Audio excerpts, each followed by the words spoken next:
Hey heroes, Lonram here with another episode of the Londathal Adventure Journal, where I'm recapping my current D&D game that I'm DMing, trying to work our way up to our weekly sessions. So this is all kind of backlog stuff, but we're getting there. Anyways, on to episode 5. After rescuing an escaped hobgoblin slave, the party agrees to escort him to the large city of Ladhilium, a major metropolis and head of trade and commerce. They are, after all, going that way themselves, and this is an outcast that they kind of bond with him a little bit. As they're traveling along the old Ladhilium road, they pass by the abandoned fort known as Caham Keep. Except the fort is not abandoned. It has been restored, moderately so, and has a small town that is beginning to grow up around it, including farmland and cattle ranches. But most interesting of all is the population seems to be lizardfolk. Lizardfolk are a primitive hunter-gatherer society, and here they are establishing a town and a civilization, effectively. Some of the lizardfolk are even wearing modern Londathal-ese, Ladhilium-ese clothing, matching what a lot of the civilized areas around are, as opposed to the more traditional hides and furs and kind of rudimentary armor. The lizard folk around the town and outside the walls are fairly standoffish. They're not waving or greeting them or anything like that, but just watching them travel by. Of course, the party is staring kind of confusedly, wondering what is going on here. But the prospect of a real bed at an inn is too much of a draw for most of the party, so they enter into the town. And the buildings here are oddly simple. Very squared off, simple structures with no ornamentation. The signs are in Draconic, which is the native language for Dragonborn and Lizardfolk. The signs themselves are very simple. Blacksmith, bakery, inn. Party zooms in on the inn. Inside the inn, a large green-scaled lizardfolk who introduces herself only as innkeeper in broken, simple common speech, doesn't attempt to haggle with them or even charge an exorbitant price, says 2 silver apiece, and that's it.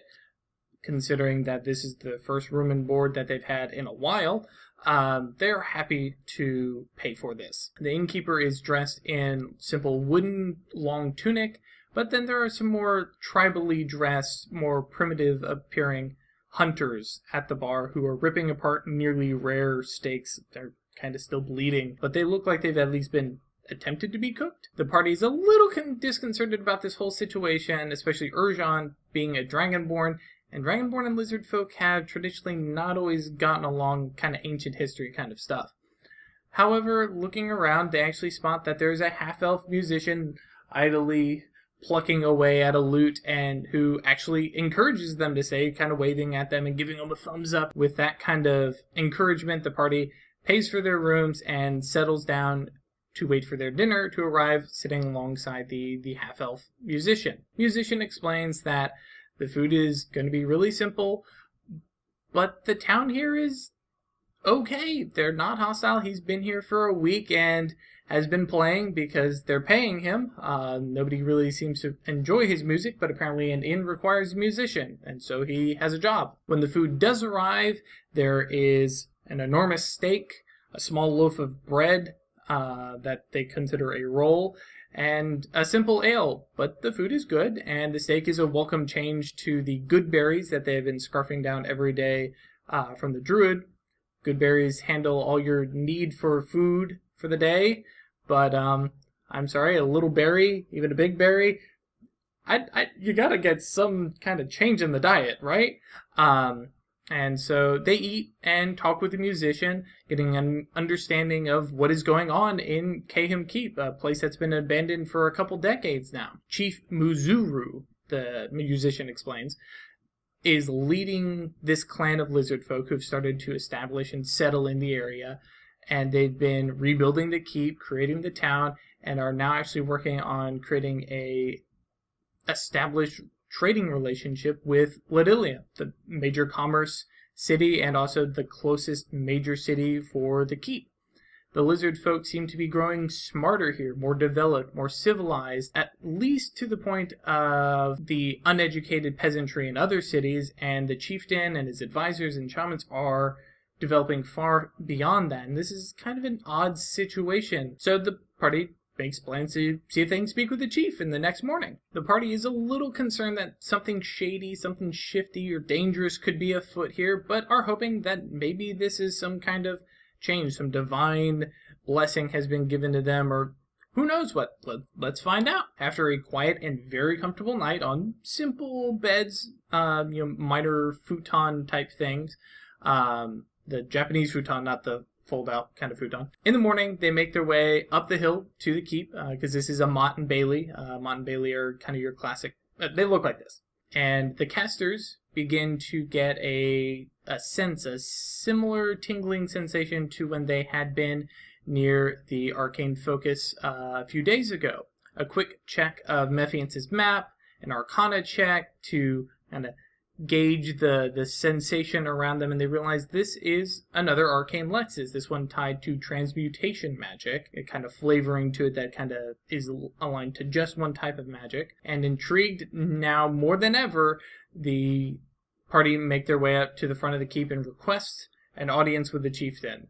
There's a moderate wait as large imposing lizard folk guards stop them at the gate and signal inside, and they wait. And they wait a little bit more, and then a sleek brown-scaled lizard folk peers out from the door dressed in the ornamentation of a shaman over top of what would be noble's robes. So quite a odd juxtaposition. And this is the Major Domo Nazaru of the chieftain Mozaru. Yes, Major Domo, go ahead and make your Molten Core references. I'm moving on. Nazaru takes a moment to talk with the party, and once he realizes these guys are adventurers, troubleshooters, rat catchers, whatever you want to call them, they're useful, and leads them up to an upper level to a large audience chamber. There, a red-scaled lizard folk, huge and enormous, adorned in various jewelry, both modern stuff with gold and gems and very civilized ornamentation, as well as more tribal things like with teeth and fangs and claws, and a simple loincloth. Reclines back in a large couch of sorts, among a number of other larger trophies, too large to wear upon himself, as well as an enormous set of plate armor that, after quick look, looks to fit him. The chieftain Muzuru is the most eloquently speaking lizard folk the party has ever met, despite his odd dress or undress, matching courtly manners with Mephiance and Laenagus, who are raised within elven courts. And he has no idea why Kahim Keep is causing the clan to grow smarter, at least not that the party seems to sense, but he is happy to have the chance to lead the swamps and grow his clan, and potentially join the greater world around him. He asked the party for a favor, one he cannot pay them for, but since they are headed to Ladhilium, perhaps they would be happy to escort a wagon caravan. This is the first caravan to ever leave Kahim Keep, laden with trade goods and raw resources. This is a show of what the people, the lizard folk, are able to provide to the world around them, and it is headed to Ladhilium and hopefully will open the doors to a good trading relationship. The party mulls over the idea and honestly can't see a reason not to, and they're not paying, but a favor owed by the chieftain of a lizard folk clan that has a fort and a keep. Now, this might be worth doing. So the next morning, the party is off, riding atop large wagons loaded with supplies and raw resources. Runner the Rogue is actually surfing atop one of the wagons because it's a great vantage point. The wagons themselves are pulled by oxen, but also escorting them is a cavalry of lizard folk atop enormous guard drakes. Don't know what a guard drake is? we'll talk about that next week. In the meantime, I hope you guys have enjoyed the video. Thanks for sitting through all of it. If you have any questions about the campaign, did I skip something? Did I miss something? Are you confused? Let me know in the comments. I'm happy to answer any of those questions. And I hope you are enjoying these videos and sharing them with your friends. I think that would be cool. If you don't, I totally understand. This is a bit of a dorky thing. You wouldn't want to admit that you're a dork and a nerd. So, until next time, guys, I'll see you later. Bye-bye.